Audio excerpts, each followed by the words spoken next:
ফের উত্তপ্ত গোপালপুর। শ্মশান থেকে মৃত তৃণমূল কর্মীর দেহ ফিরিয়ে নিয়ে এসে অভিযুক্ত সুদের ব্যবসায়ীর গ্রেপ্তারের দাবিতে বাড়ি ঘেরাও করে বিক্ষোভ এলাকাবাসীর। বাধা দিতে গেলে পুলিশের সাথেও বচসা বাঁধে এবং ধস্তাধস্তিও।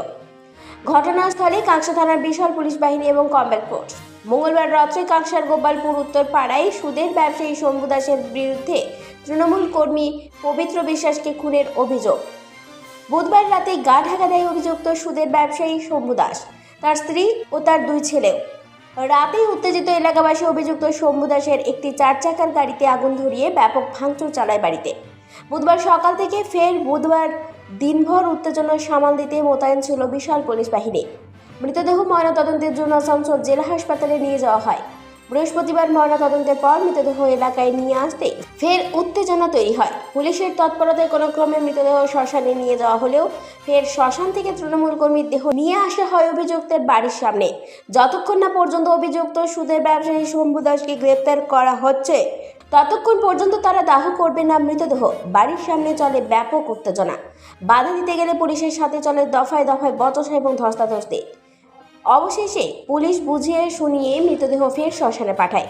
অভিযুক্ত শম্ভু দাসের কঠোর শাস্তির দাবি জানায় পরিবারের সদস্যরা।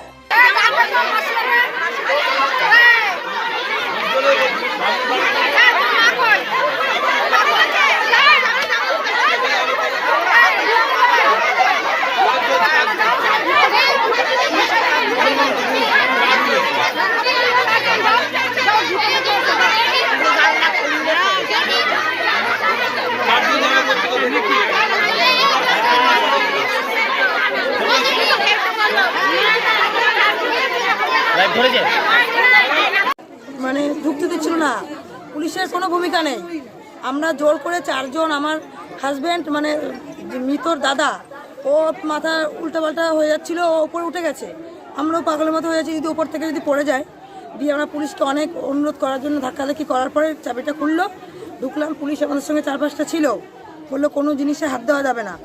দিয়ে আমরা গিয়ে দেখলাম আমার ভাইয়ের জামা, মানে যে মৃত তার জামা, মোটা প্লাই, মোটা সে পালিশ করার রুলের মতন কাঠ, বেল্ট, মানে কাপড় দিয়ে ওগুলো বান্ধা হয়েছিল। একটা ছোট ঘরে ওকে আটক করা হয়েছিল, সেই ঘরে বাঁচার জন্য অনেক চেষ্টা করেছিল। সেই দেওয়ালে ফটো ছিল কাচের, ওগুলো সব ভাঙা, তারপর সব কিছু ছেঁড়া, হাসি করেছে ওকে, ওই বাঁচার চেষ্টা করেছে, সব কিছু এলোমেলো করা, শাড়ি টাড়ি অনেক খোলা, মানে বাঁচার চেষ্টা করছিল, জামা প্যান্ট সব খোলা। এখানে এটা কি ঘরের ভেতরে আপনারা দেখলেন? ঘরের ভেতরে দেখে আসলাম, ভিডিও করা আছে ফোনে, আমার বরের ফোনে আছে, আমার ননদের ফোনে আছে।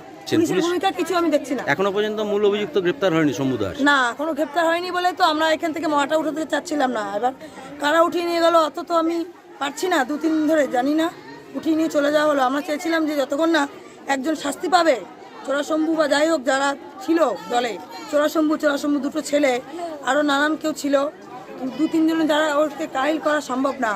ওকে দরজা লাগিয়ে ওকে কাইল করা হয়েছে। চায়ের স্বাস্থ্য ভালো ছিল, ওকে ষড়যন্ত্র করে মারা হয়েছে। আমরা তাদের শাস্তি চাই। শাস্তি মানে কি, 2-3 মাসের আমরা থানা পুলিশ চাই না, আমরা যাবজ্জীবন জেল চাই, নাহলে ফাঁসি চাই।